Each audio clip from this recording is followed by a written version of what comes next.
Amazing people. No matter where we go, it's the response has been so incredible.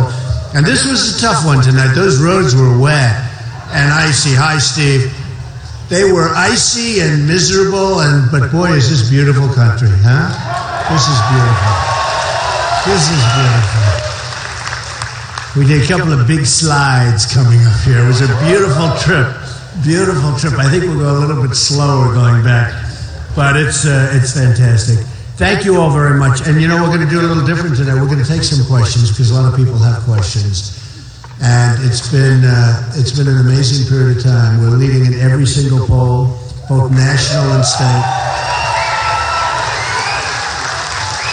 Some big ones are coming up, and I have great confidence that we're going to do very well in the ones that are coming up. But we're doing great. And in New Hampshire, we're really doing well.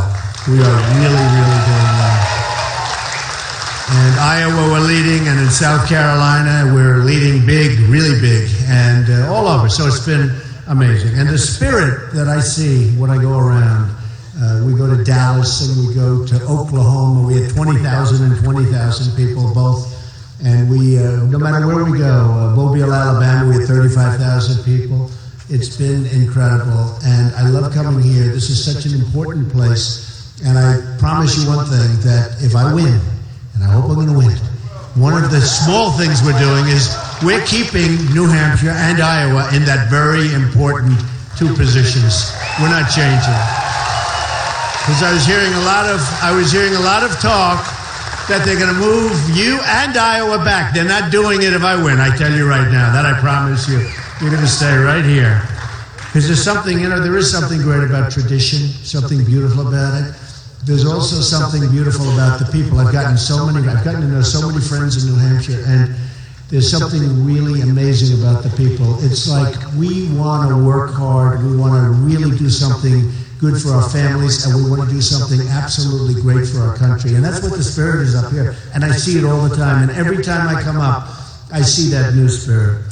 You know, we have so many things happened over the last week and a half since Paris.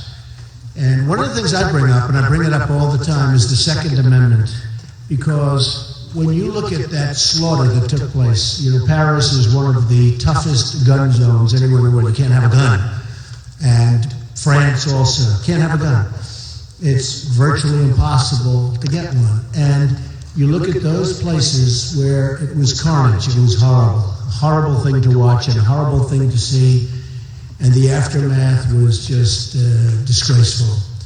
And I can tell you, if people in that room, some of them, not many, you don't need too many, if a few of these characters, I'm looking at a couple of them, stand up, let me see, stand up. If that guy happened to be in the crowd, and if he had a gun, they would have had a couple of killings, but they wouldn't have been the good guys, they would have been the bad guys, right? They would have been the bad guys. Sure. So, you have people that want to hurt the Second Amendment, they want to do all sorts of things to it, and they want to weaken it, and when you look at what happened there, when you look at some of these gun-free zones where the bad guys walk in, it's like target practice. And how about, not long ago, we had the 6 soldiers killed. And 2 of them were world champion shooters. They were great, great soldiers. All of them were great soldiers. 2 of them were champion shooters. They couldn't have a gun. That's going to end immediately because on our military bases, let me tell you, and then recently, as you know, at the school right here, where it was a gun-free school, gun-free area, gun-free zone, and I think the police did an amazing job. They got there so quickly, or it would have been much worse. But it was still a horrible thing. And when you look, though, at what took place in Paris, and they said, move over, boom, move over, boom, nobody could protect themselves. And so we have to really cherish and protect our Second Amendment, and I will be the best at it, believe me. Another thing I want to just talk about quickly, Common Core. We're going to bring education, and we're going to bring the parents and get the parents involved and all of the people locally involved. Common Core is ridiculous. You have people, when you think of it, Jeb Bush loves Common Core. How do you love Common Core? You can't love Common Core. It's the bureaucrats in Washington sitting down, getting a big fat paycheck, and then you look at our education where it's rated. We're rated number 28 in the world, and yet we're rated number 1 in terms of paying for per student, per pupil. We're rated number 1. And a lot, I mean, there's a big difference between number 1 and number 2. It's a tremendous difference. So we spend more per student than any other country in the world, and yet we're number 28.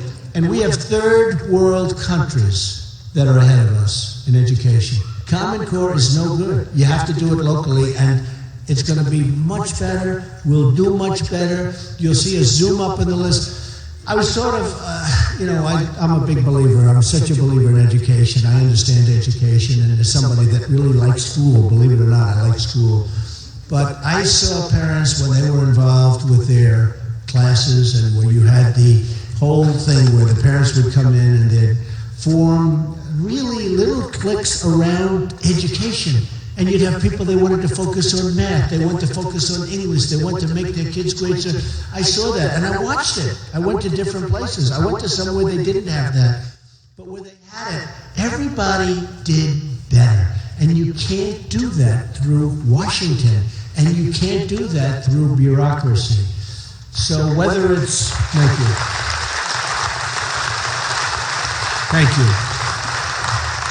So whether it's Bush or whether it's anybody wanting Common Core, it's just the wrong thing. It's the wrong thing for the children. Much more importantly than us, it's for the children. It's the absolute wrong thing. So since Paris, I've changed a lot in terms of what I'm telling people. Because I would talk about trade with China. Very important. But I can do that out of my back pocket. Believe me, I'll do a great job. I promise you that's going to be easy.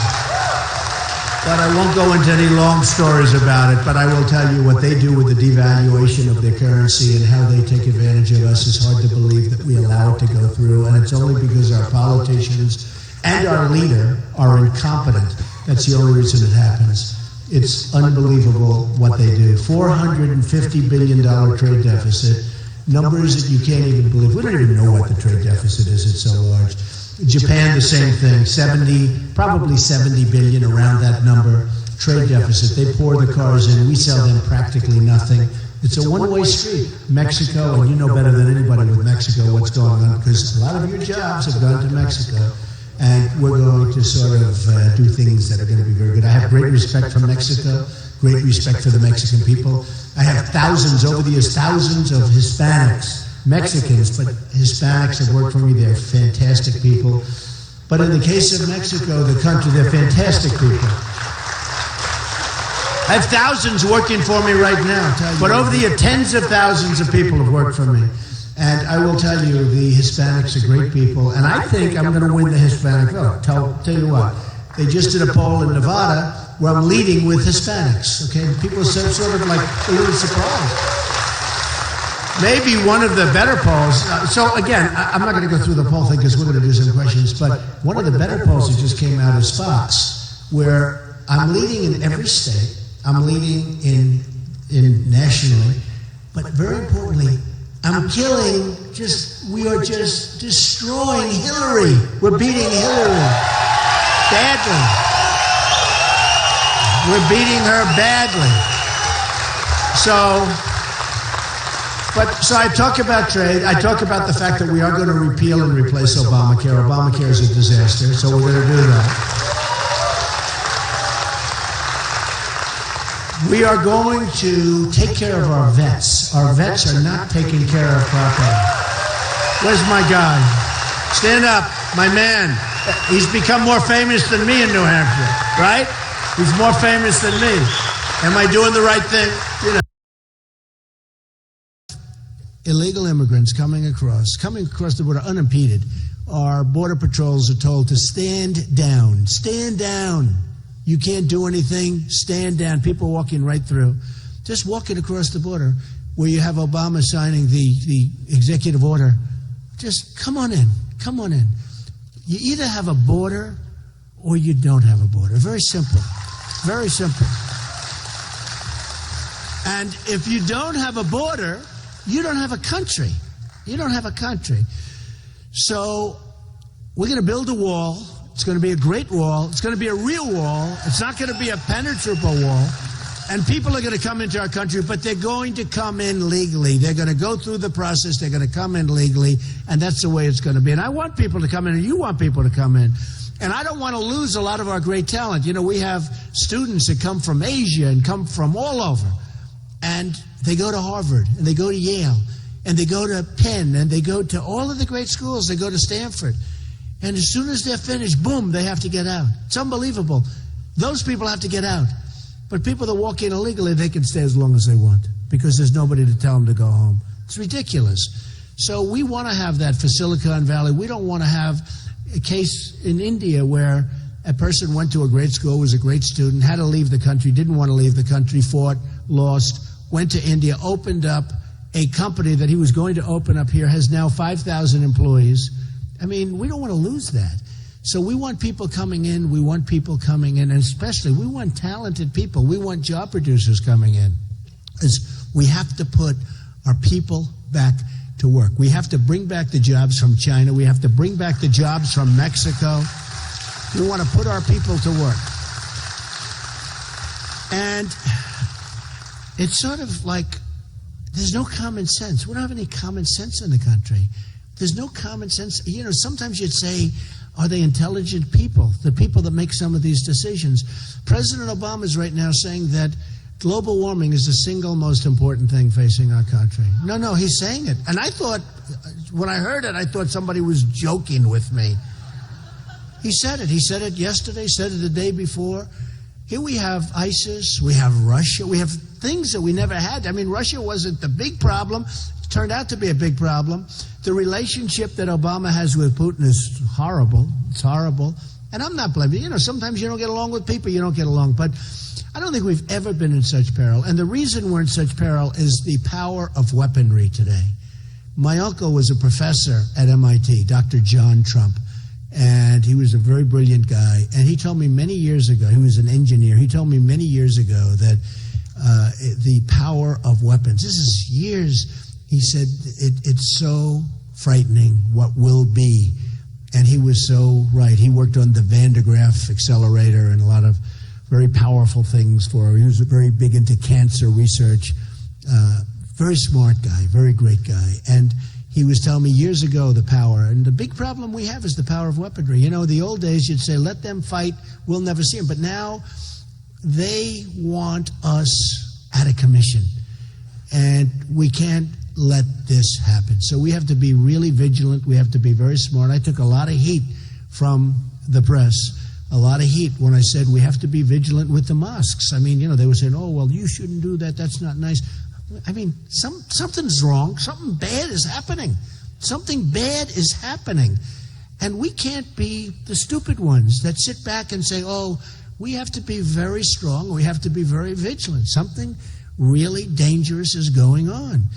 And we have to be sharp. I wrote in the book, America, the America We Deserve, I talked about Osama bin Laden. That was in 2000, 2 years before the World Trade Center came down, right? See, she nodded. But it was a book that I wrote, and I heard this guy. He was a terrorist. He was a guy with a big mouth, and he was saying what he's going to do to the country. And I wrote, I just wrote in the book that Osama bin Laden, bad guy, we better do something. He's going to crawl under a rock, I think I said. And we better do something with him. And then a year and a half later, the World Trade Center came down. I would have done something with him, I tell you, because he was talking bad stuff, and we didn't do anything.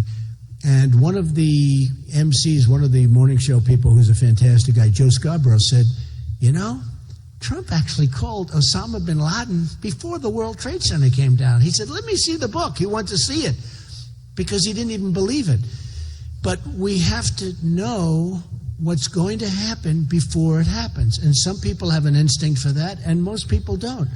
So we need the right leadership. But one of the things that has changed, and it's sad that it's changed. I loved talking about the whole thing with trade because it's so important. I love talking about even Obamacare. It's gonna fold itself in 17. You know, I don't know if you see what's happening. Your premiums are doubling, tripling. They're up to 35, 40%. They're going up by numbers that nobody can believe. It's lousy coverage. You get, and by the way, your coverage for things you'll never use. That's one of the reasons it's so expensive. You have people that are covered for things that can never happen to them and things that don't even pertain to them, but it's through the roof. And, the deductibles are so high that unless you get hit by a truck, you're not going to ever be able to use it anyway. Not that you want to use it, but you need it for safety.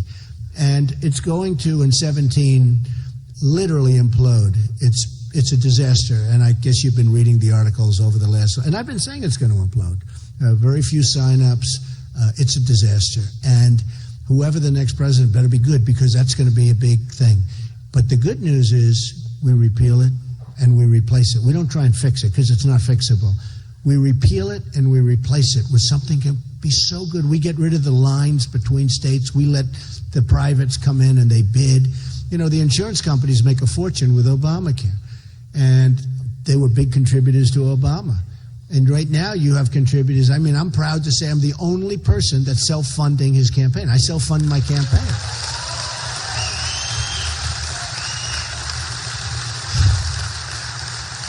You look at all of these people, whether it's Bush with over $100 million, got $125 million. I don't think it's going to help him.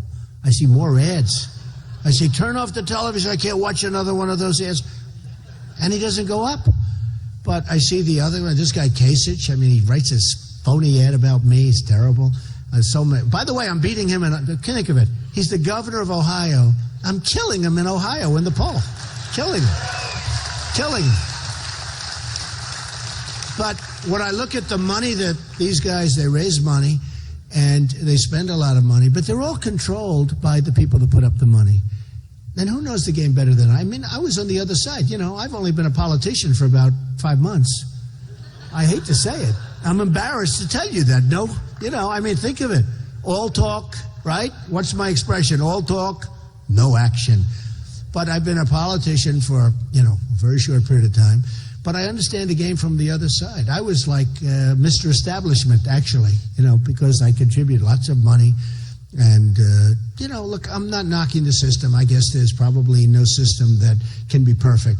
But I can tell you this. When somebody gives $1 million or $5 million or $2 million to Kasich or Bush or any of these guys, they're totally controlled, 100% controlled by that donor. And when that donor has a company or when that donor is representing a country because they're lobbyists and they get a lot of money for being lobbyists, they will do whatever. These guys, they want to run for office again. They don't want to lose their fat cats. They don't want to lose all of that source of money. They're not going to lose it. They're going to do whatever they want. And me, I'm working for you. I'm doing this. I want to make this country so great again. It's got such problems with the regulations. With everything is just wrong. Everything is just wrong. So what's happened, though, is since Paris, I've changed my talk and changed whatever I say in a speech, and I've changed it very strongly. Oh, look at all these people. They're still pouring in. It's hard to get in. It's hard. Hi. I hope you didn't miss. Should I start all over again? I'll start all over again. Thank you for coming. But I've changed my speech, and I've really been focusing now on terrorism and borders because, they do intercede very strongly.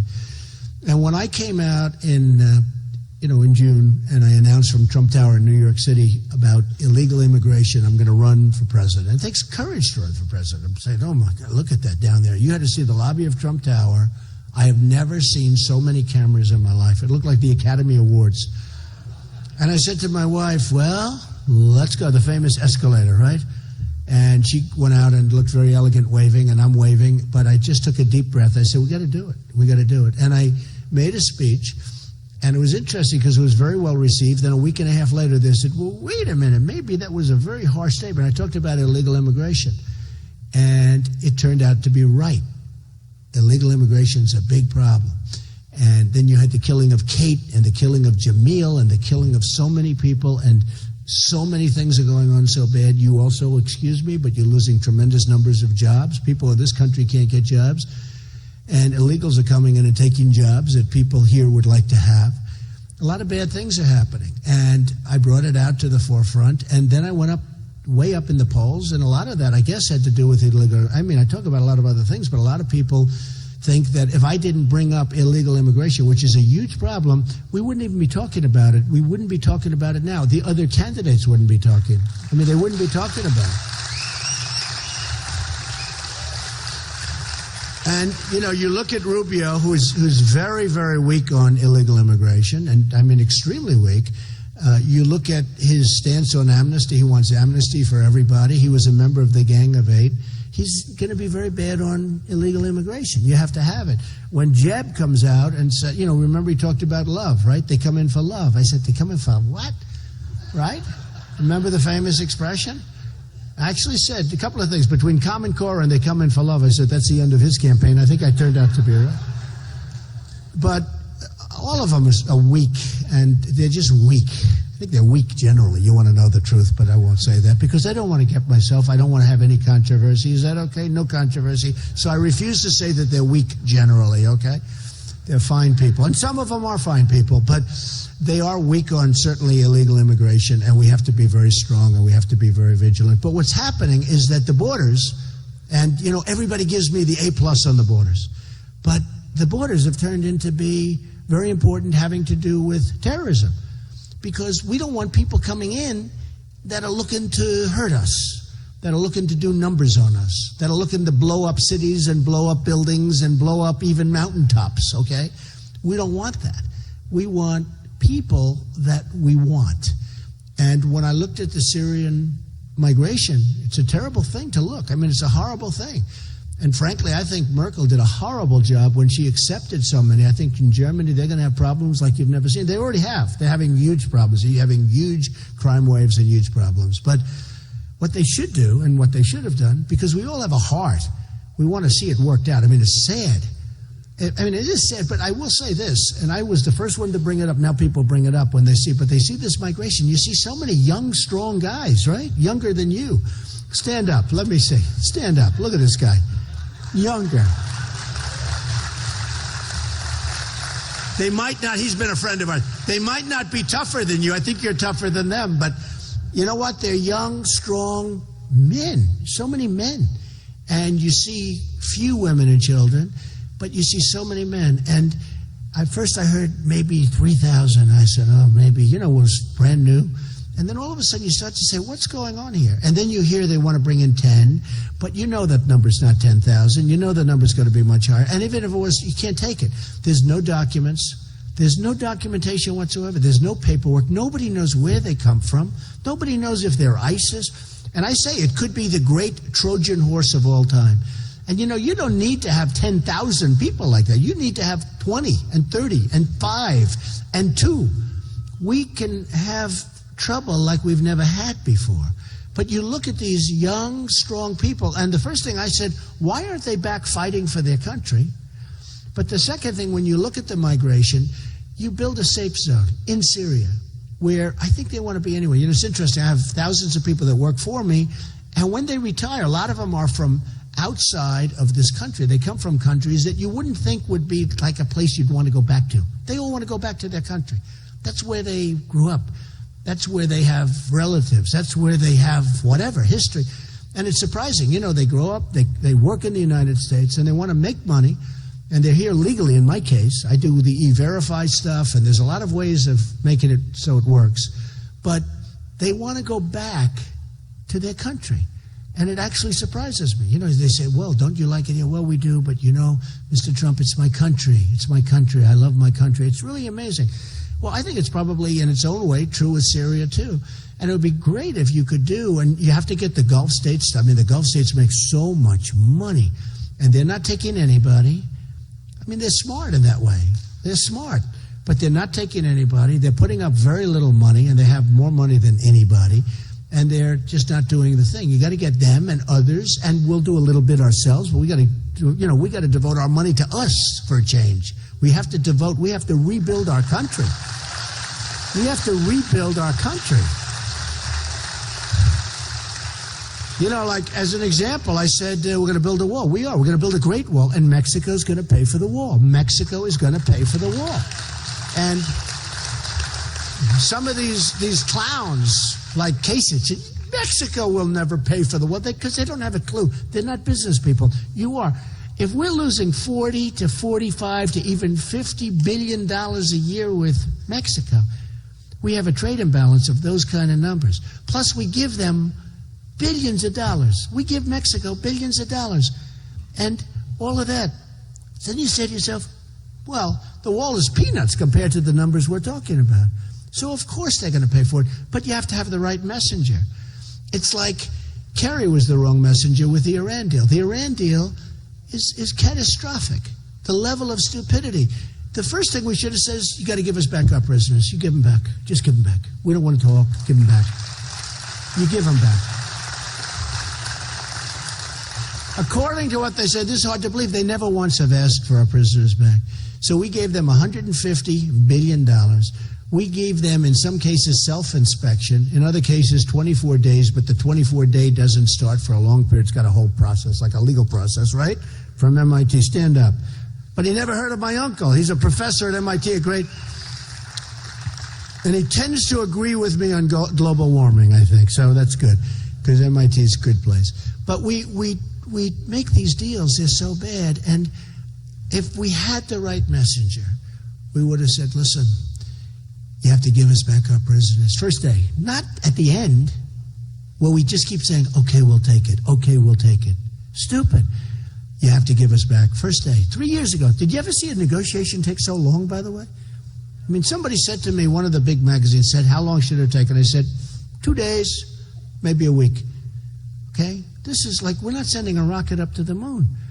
Anyway, so it goes back and forth, and you would have said, got to give us back our prisoners. You got 4 people, and it used to be 3, now it's 4. And they would have said no. And I would have said, it's okay. Guess what? Bye-bye. You leave the room, you double up the sanctions, maybe triple up the sanctions. I guarantee you within 24 hours they're calling, and you got your prisoners. You got your prisoners. You got your prisoners. The same, well, I did write The Art of the Deal in all fairness, and I have built a great, great company and all that stuff. But you know what? Simple. They never even asked for the prisoners. And same thing with Mexico. You say, got to pay for the wall. Got to pay for the wall. They're going to pay for the wall. But the politicians that are up on stage, can you imagine? He's asking Mexico to pay for the wall. I'm saying, like, what's wrong with that? Hey, I've been saying bomb the oil for how many years? You've been listening to me, right? But I've been saying different. I'm saying bomb the oil and keep it. I'm saying take the oil. No. And give some of the enormous profits from that oil. When we left Iraq, we shouldn't have been in there first place. I always said, don't go in. You're going to destabilize the Middle East. You take a look. Anytime. 2004, 2003, Trump. Don't go in. A group came to see me from the White House because I do get a lot of publicity for whatever reason. I don't even know what it is myself, if you want to know the truth. But I said, don't go in because you're going to destabilize the Middle East. So they said, weapons of mass destruction. It turned out there were no weapons of mass destruction. So that was a disaster. But once we were there, and you had these 2 powers, Iran and Iraq, and they were the same. And they'd fight. They'd go 10 feet back, forth, they'd rest. 10 feet, forever, right? They fight. That's all they do is fight. They keep fighting. But we decapitated one of the 2. And so the other now is taking over. They're going to take over among the largest oil reserves in the world. People don't realize Iraq has among the largest oil reserves, second, according to many, but among the largest oil reserves of the world. And we had nothing. We left. And we had a president, we shouldn't have been there, but then we had a president that didn't know how to leave. He left nobody behind, and he announced when he's leaving. How would you like to announce when you're leaving to the enemy? So the enemy says, we're going to pull back. I know exactly what they said. They said, nobody can be that stupid. This is what the soldiers said. This is what their generals said. This is what their leaders said. They said to themselves, this has to be a bluff. Nobody can be that stupid. But let's assume he's stupid because he's made so many other dumb mistakes. So let's assume. Remember, he picked the day that he's leaving. Is that right, my man? Is that right? Stand up. This guy is the most loyal guy. Does he love the veterans? Right? Everybody knows him. I know him. He's practically at every speech I make in New Hampshire, and he's a real loyal guy, and he's a great guy. But we got it, what? He said, I'm focused on the veterans. I'm the only one that has a plan. He's right. I'm the only one that has a plan. I have a real plan, too. Thank you. Thanks. I have a plan that works. I have a plan. You know, the veterans wait, and some of it's really bad here, but because New Hampshire is a huge veteran state, disproportionately large. But we put in a plan, very complex and all, but something that really works and works well. The veterans sometimes wait 4, 5, 6 days in a waiting room before they can see a doctor. What kind of stuff is that? They saved us. They're braver than all of us. They're braver than I am. I'm financially brave. But, you know, I don't know if I'm the other. I don't even know. You have to be tested. These guys, these are fantastic people. And the Wounded Warriors, I think they're the bravest people. I've never seen anything like it. Their spirit, their life, they're incredible.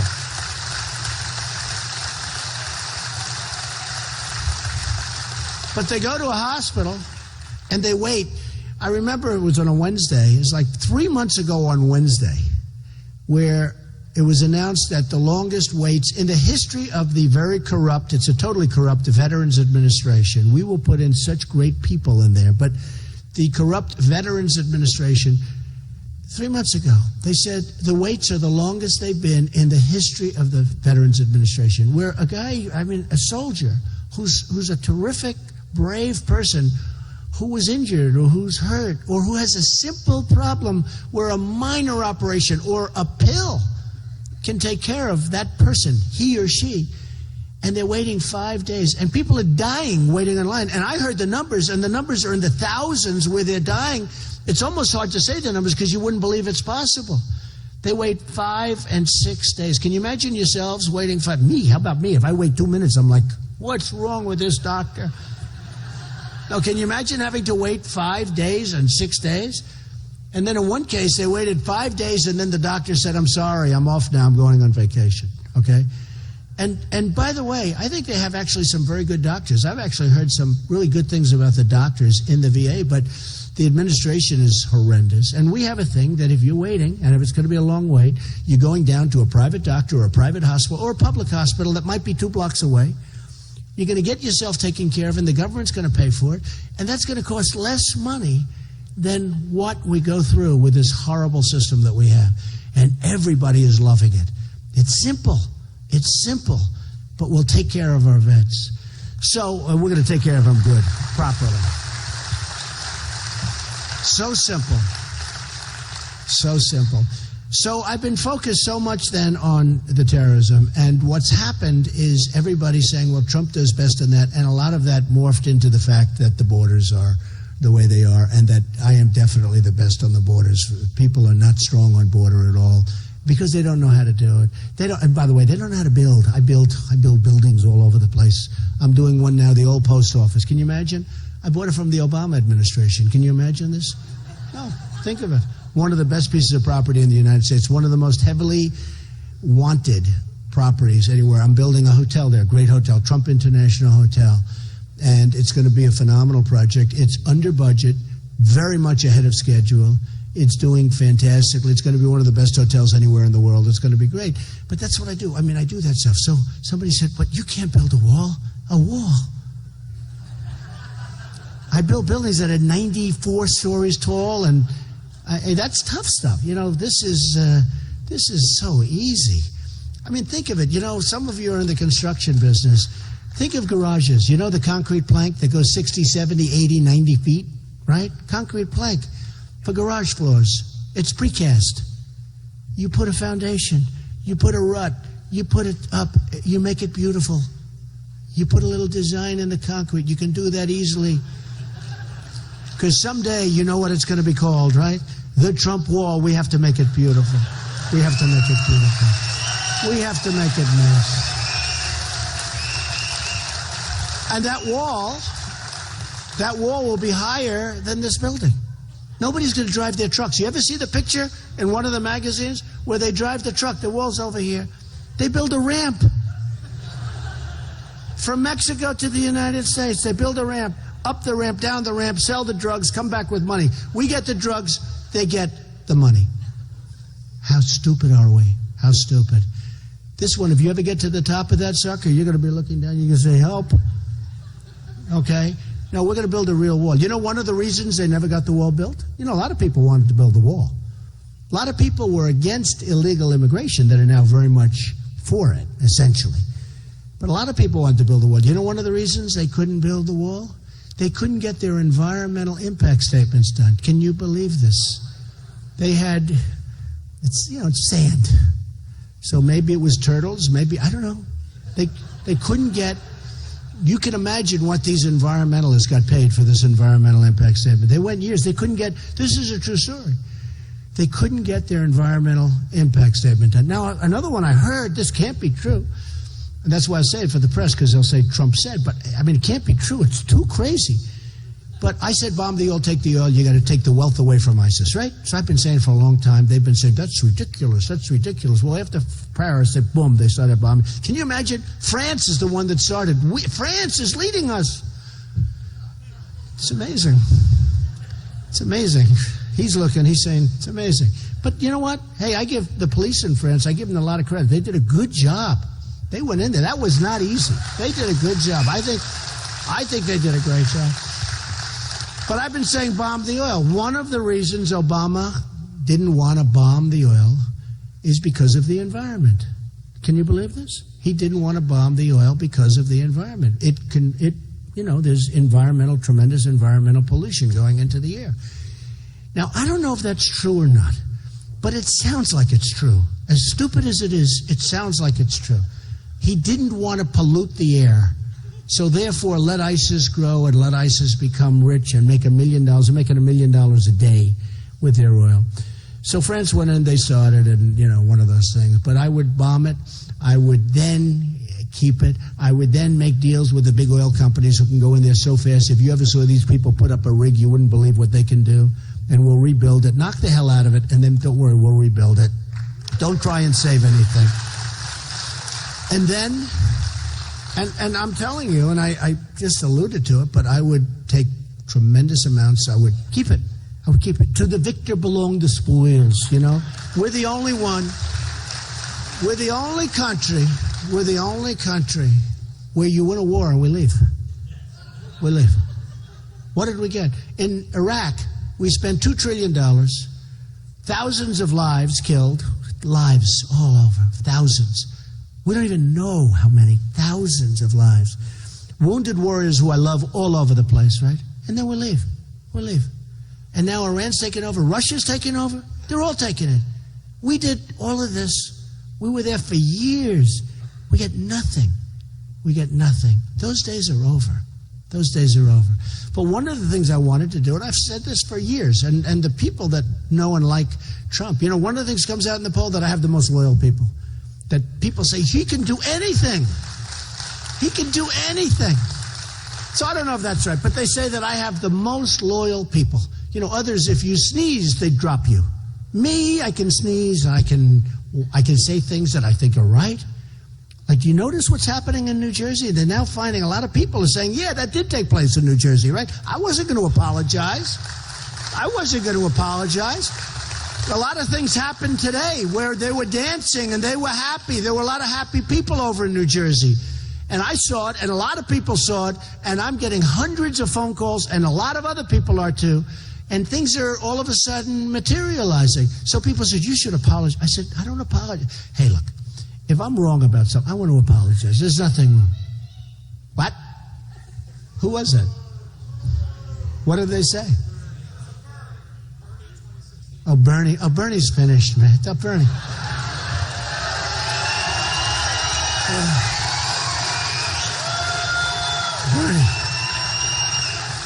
Bernie, honestly, Bernie has had it. Bernie's had it. He's got his hernia operation, which is good that he got it out of the way. Bernie's had it. Bernie gave it up. I'll tell you what. So we get by far the biggest crowds. Bernie gave it up when, during the debate, he gave up the emails. He said, I think you should stop. She's being investigated by the FBI in very serious investigations where General Petraeus and others suffered greatly for what happened with 5% of what she's done. Did you see all the classified she got in the last batch? They're all over the place. These other guys, for peanuts, they got 2 years probation, they go to jail. I mean, it's incredible. So whoever that young person was, it sounded like that was the last of the Bernie people. Boy.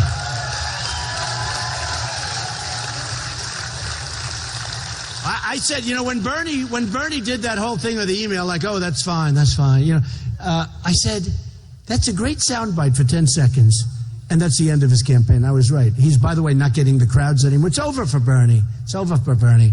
So anyway, we are going to do things that are going to be, you're going to be so proud, you're going to be so happy. You're going to be so happy. We're going to run it smart. We're going to be the smart people instead of the dumb people. We're going to be tough.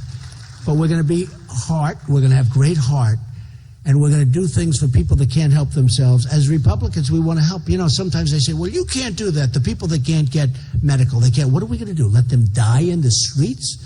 We're not going to let that happen. So we're going to be the smart people. We're going to be the compassionate people. But we're going to bring all our jobs back. We're going to make this place so great. And I honestly believe we're going to make it greater than ever before. We can do it because the people are so amazing. The people are so amazing. So I've been very focused on security, and I've been really focused on it, and I've really been thinking a lot about it, and we're going to have great security, and we're going to do things that people never thought were possible, and you're going to be proud of me, and I'm going to be proud of you, and we're going to all get up and vote. You know, the last time, people let us down. Should have happened. Something should have happened. A lot of people didn't vote. I mean, in all fairness. Now, there was not a lot of spirit for Mitt. In all fairness, a lot of people, if the people got up and voted, that election would have been a whole different story. People that should have voted for the Republicans. So instead, we got 4 more terrible years with Obama. We can't let that happen. You know, I backed McCain, he lost. I backed Mitt Romney, he lost. This time I said, now I'm going to do it myself, right? I'm doing it myself. No, I'm doing it myself. So what I want to do tonight, and, you know, well, I don't look forward to that drive down that hill with the ice. So let's just stay here all night. Let's wait till What I want to do is let's take a few questions, and we'll do a little question and answer period, which is a little different. Okay? Come on. Do you have a mic out there, folks? Okay, here he is. Go ahead. Right over here is perfect. Sure, go ahead. Good-looking guy. My name is Daniel Ward. I'm a civil engineer. Hi, Daniel. Live in Bridgewater. Hold that mic a little higher so it doesn't bend down. Right. It's like he's bending down to pick up a piece of paper. No, what I want to ask you is about your patriotism. Right. One of the things I keep saying to myself is you don't really need this. That's true. You don't need to be the next president of the United States. And being a president used to be a position of a lot of prestige and honor, and it just doesn't seem like it's that anymore. It's tough. And one of the things I respect about you is I feel that you genuinely care about this country, and you have a deep-seated love for America.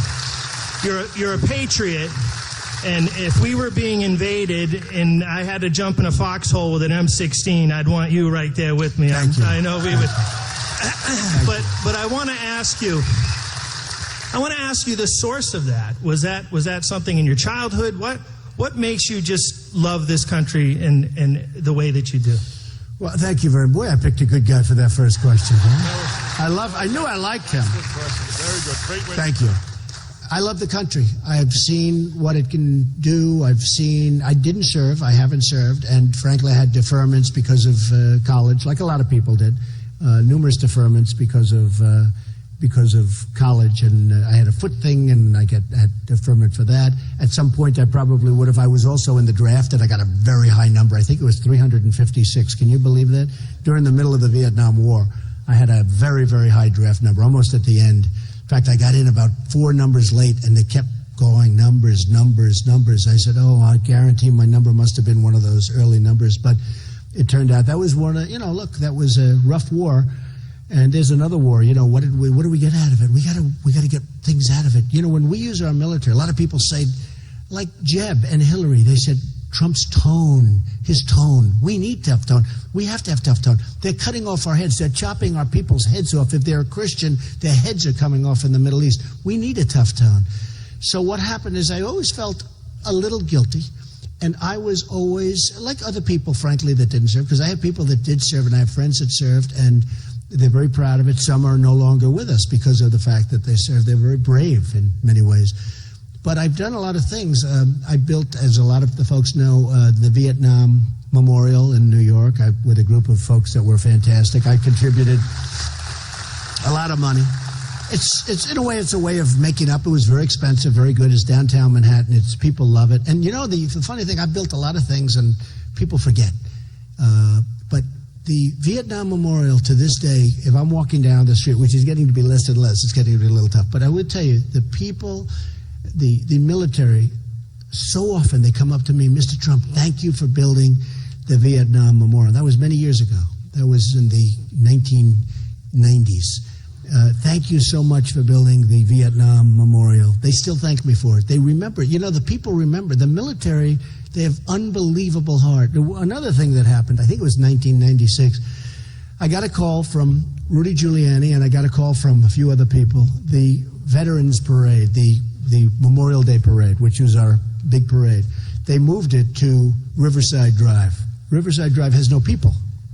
They took it off Fifth Avenue, and they took it off Broadway, and they moved it to an area, and they had like 300 people show up for the Memorial Day Parade, which was a big, military parade. And people said to me, that's disgusting. And it was covered so big that there were no people. The soldiers would walk down. In many cases, they became very elderly, and they'd be walking down there with nobody to cheer, nobody to anything. And a group of people came to see me, and they said, we have to make it up. We can't let that happen. And the following year, we had one of the biggest parades in the history of New York, down Fifth Avenue, down Broadway. We had one of the biggest parades. You can look this up. One of the biggest parades, over 1 million people, one of the biggest parades in the history of New York. So, which was one of my proudest days. To be honest, that was one of my proudest days, because you had to see, the first year was so horrible to see it. And boy, did the news play that up. Nobody cares, nobody cared. And we all cared, but we had to do something about it. So it cost a lot of money, but we pulled off something, and I pulled off something in that case that was something I'm very proud of, really proud of. So I love the country. I want to see great things for the country, and we will see great things for the country. Okay? Okay, question? Who's got another mic? Do you have a mic over here? Go ahead.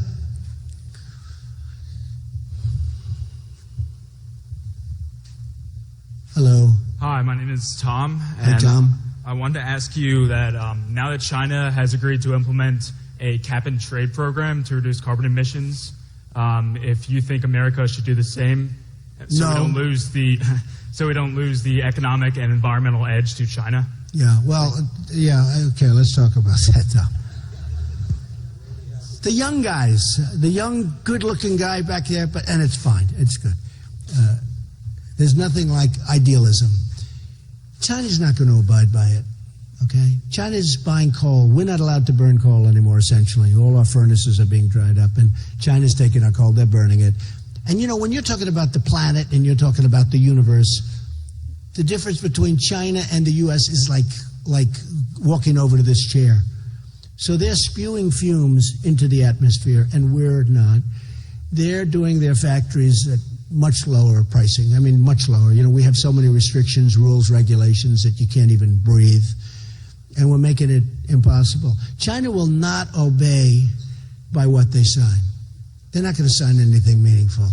And frankly, a lot of people question global warming, and we have a lot of discussion about that.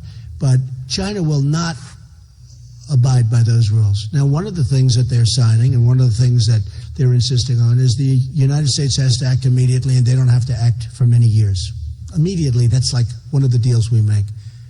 That's like one of the deals we make. They don't have to do it now. They can do it in many years. We have to do it immediately.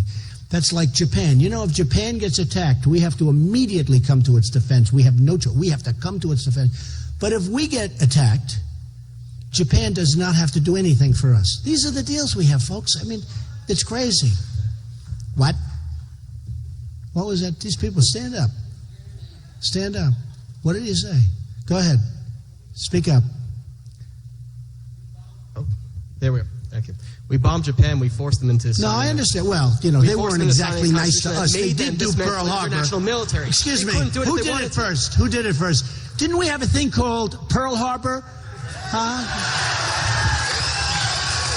You're right. You know what? You know what? We bombed the hell out of them because they came at us first. And they did a number on us on that Sunday morning that was the greatest sneak attack of all time.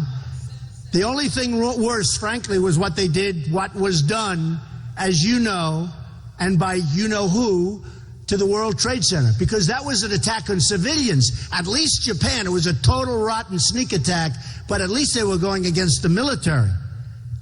We had people knocking out buildings where innocent civilians were having dinner and where they were in an office. That was the worst attack of all time, the World Trade Center. But, I mean, and I appreciate you being a idealistic young man, but Japan attacked us. Japan would have never stopped, except we were tougher and stronger and meaner and smarter than them. And we knocked the hell out of them.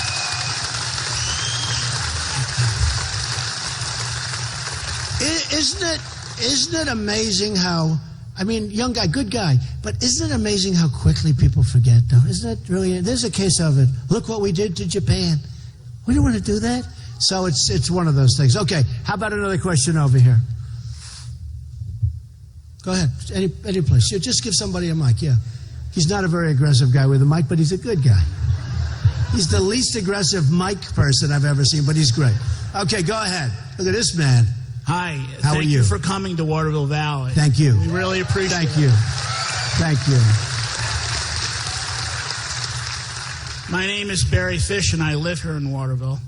And my question revolves around Medicare and Social Security. Right. I'm I love 1 that month question. away from collecting. I'm 65 years old. I'm 1 month away from collecting. Really? Wow. I'm one of the fortunate ones. But we all know Social Security and Medicare is becoming insolvent. I've got a young Well, that's gentleman- largely because our country is insolvent. You know that. If we I can have a make our young country gentleman rich, here. you know, it's a great question, though. It's important. People have signed up for Social Security. They've paid into Social Security. They've been spending a lot of money like you have all your life. And then you get these politicians. They say, we want to cut it down. We want to raise the age. We're going to give you much less than you bargained for. No. I'm not doing that.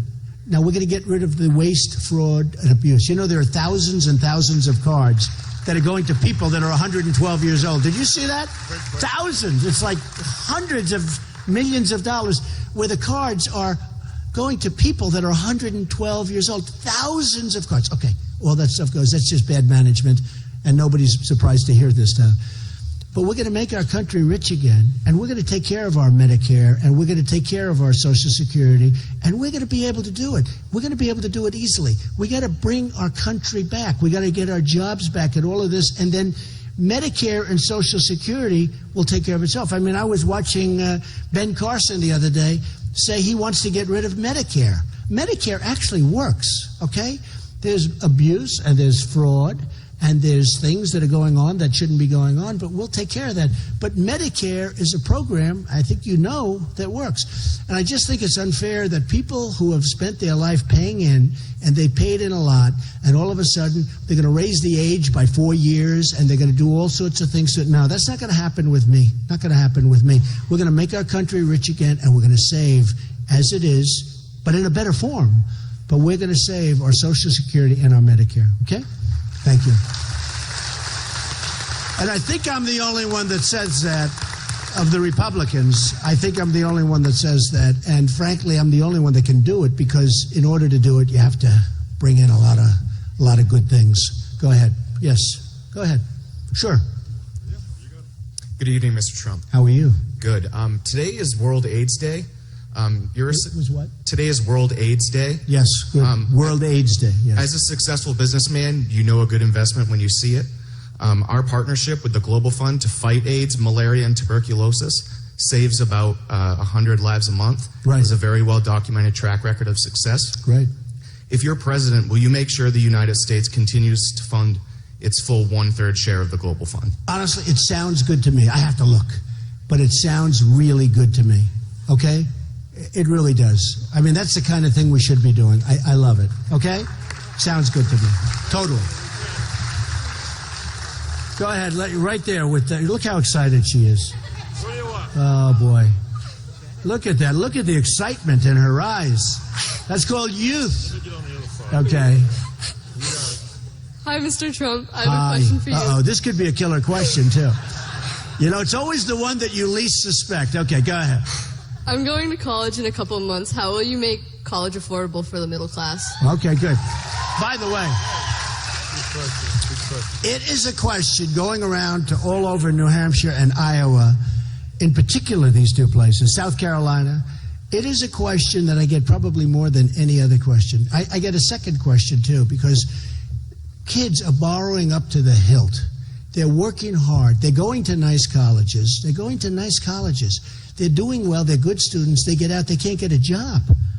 So the best thing I can do is I'm going to make sure when you get out, you're going to get jobs. That's the most important thing. But the other thing, look how she's so happy. Stand up again. I love her, the enthusiasm. Isn't that beautiful? Look at her. I think I could give her a really horrible answer and she'd love it, you know? But we're going to make it because, you know, one of the only programs that the United States makes a lot of money on is college loans, right? They make a lot of money. And one of the things I want to look into, because in all due respect, these colleges, they're going through the roof. How come they're going up so much? Why are they going up, right? Look, stand up, sir. This guy's smart, and your wife looks even smarter than you. Stand up. Who's the smart one? She's smarter than you, I'll bet, right? But it's true, right? We have businesses, and, you know, it's 2%. These colleges are going through the roof. And I think one of the reasons, thank you, I think one of the reasons they're going through the roof very simply is because the college loan, it's given out by the United States. They give out these vast percentages of the student aid and of the loans that students are borrowing. And these colleges they're just going up too fast. There's something going on. And you look at the kind of salaries paid to the heads of the colleges, it's like they're running a business, a real business, a big business, and we have to stop that from happening. And with that being said, we have to do something with the interest rates because the kids can't afford it. They can't afford it. You have kids going to colleges, they can't afford it. They're being now, if you listen to Bernie Sanders, everything's free. The problem with that is your taxes are going to go through the roof. There's nothing that's free, you know? Because I'd like to say politically, darling, congratulations. She's so cute. Come on over here. Can you get over here? The enthusiasm. Look at that. The enthusiasm. I actually was giving her bad news, and she said, thank you so much. It was great. But no, Bernie Sanders, you know, somebody's got to pay for it. And then Hillary's being dragged over to the left. She doesn't want to be, but she's being dragged over to the left. And what it's going to mean is your taxes are going to go through the roof. In my tax plan, I'm cutting taxes so low for the middle class. But, and I have to say this, young people like the two young ladies over there, they want to be able, when they get out, they want to be able to feel like, boom, I did it. I got that loan done. There's something to that. But we can't have a plan where, I mean, basically, look, he's a socialist, I guess. That's what you'd say. I say he's a communist. If you look at some of his stuff, nobody knows what the hell he is. I don't think he knows what he is, if you want to know the truth. But he has a plan where everybody gets free everything. That will destroy the colleges. It'll destroy our incentives. It'll destroy our youth. But we have to do something with the cost of colleges. It's too high. It's gone up too fast. There's something going on there. And one of the reasons is the money is coming in. It's going to the students. The problem is the students are on the hook for it. And we're going to get those college costs down, and we're going to get those interest rates down, okay? And we're going to get you jobs. When you finish, you're going to have jobs. Because the biggest problem, they graduate and they don't have any jobs. Okay, we'll do one or two more. Go ahead. Go ahead. Go ahead. Thank you. First of all, love the hair, feathered and lethal. Love the hair. This is the best. Love the hair. I love this guy. Beautiful. Okay, thank you. It is mine. You know, so do I take abuse with his hair. Thank you very much. I like your hair. I'll trade you right now, believe me. That's an honor. Thank you. Thank you. So as successful as you are, to be successful, what do you suggest young adults, much like myself, should major in university? Okay, so I love that question. So I'm successful. What? Because I make speeches about success. I love the concept of doing that, and I do that. I give a lot of money to charity because they pay me a lot of money, and I give that money to charity. And I will tell you, you have to do something you love. You have to. And, well, he's going to run in the Trump campaign. I love that, but I appreciate it. But you have to do what you love. And I've seen it. I've had so many different stories, but I've seen it. A lot of friends will call me and they'll say, Donald, and they're successful guys in many cases. They'll say, could you see my son or my daughter, and could you talk about success? And I'll see that they like, and I'll do it. It's hard sometimes. You know, you're busy, you're a little bit busy. Excuse me, I can't do it now. I'm running for president, right? And running a business. I'm running a business at the same time. I want to stop with a business and let the country be like, you know, the thing I totally focus on. Oh, will that be easy? In many respects, it's going to be easier than running a business. But what you have to do is you have to get in two things. Never quit, never give up, and you have to do what you like. Now, if you can also find something that's good. For instance, there are some jobs that you may like, but they're not very profitable. It's going to be very hard for you to become rich with those jobs. But if you love it, that's okay. But if you can find something you love that's also good, like I tell people, real estate's good, oil is good. Oil has always been, you know, energy has always been a great sector. And I tell people go into that. But some people want to be professors, they want to be teachers, which is more important than all of it. But you won't make as much money, but you'll love it. You got to do what you love. I have so many friends where they force their children into doing things that the kids didn't want to do because they said, oh, I don't want my son doing this or that. And I say, you're making a terrible mistake. And I'm almost always right about it. If you do what you love, and if you never, ever quit, because I've seen guys, I've seen people that are really, so I went to the Wharton School of Finance. I've seen some of the people that graduated with me were really like beyond smart. But they were missing that stick-to-itiveness, you know, that thing where you don't quit. And other guys went with me, and they were not as smart, but they were really driven, totally driven. They'd never leave. They'd never quit. They would never, ever quit. And they became tremendously successful. And the smarter people, and they were smarter, the smarter people weren't as successful, and in some cases weren't successful at all because they gave up and they quit. So do what you like and love your parents and all that stuff, but say, Mom, Dad, I love you, but this is what I love. This is what I want to do. But listen to them because they also know what they're doing, believe me. But never, ever quit. Go after it, okay? Such a beautiful question. Beautiful guy. Beautiful guy. So, well, should we end this or do a couple of more questions? More? All right, well, we'll do a couple of more then. Give that guy in the red hat. I see he's been up there so long, and he looks like my kind of vet, right? No, I'm actually not a vet. But okay, go ahead. My name's Dennis Wagner. I'm from Littleton, New Hampshire. I want to make a little bit of a statement and then a question. Ahead. My concern is the civil decay we have in society today. Right. We can see it. It's very prevalent with this Planned Parenthood. And right. If you remember, think back, one of probably the biggest cases in the past 10, 20 years was Kermit Gosnell, the beheading of the fetuses in Philadelphia. Right. It's been a very big subject. So with that horror and that carnage in mind, and you can see how when a bill is enacted as the Roe versus Wade thing, all of these things tend to decay, and just devolve into this butchery that we see now. Right. Will you try to defund that and repeal Roe versus Wade? Yeah, well, the answer is yes, defund.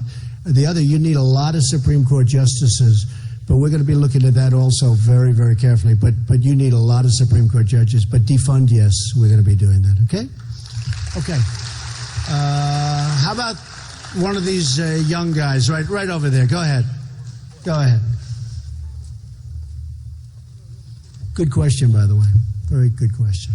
So I'm kind of going to go off of the one that was one before the last, but what's one thing that that you can tell young kids or people my age and all the kids to come that the America that you're going to make great, how can we keep it great so that it's great for our kids and the kids like from that? Well, right. Very good question. So I have children, and Ivanka, everybody knows Ivanka. She's very hardworking, very smart, very good person. She's doing a great job. She just finished up Trump National Doral in Miami, hundreds of acres of land right in the middle of Miami. Now She's very much involved in the old post office, and she has her own business. She sells shoes and dresses, and I mean, she's very entrepreneurial. People ask me, what do you do? You know, I'm getting credit, and I hope, you know, I knock on wood, because, you know, all of a sudden, somebody that was good, who knows what happens. You know, it's very fragile out there. It's very fragile. I've seen people doing really well, young children, and all of a sudden you find out they have a huge drinking problem or a huge drug problem.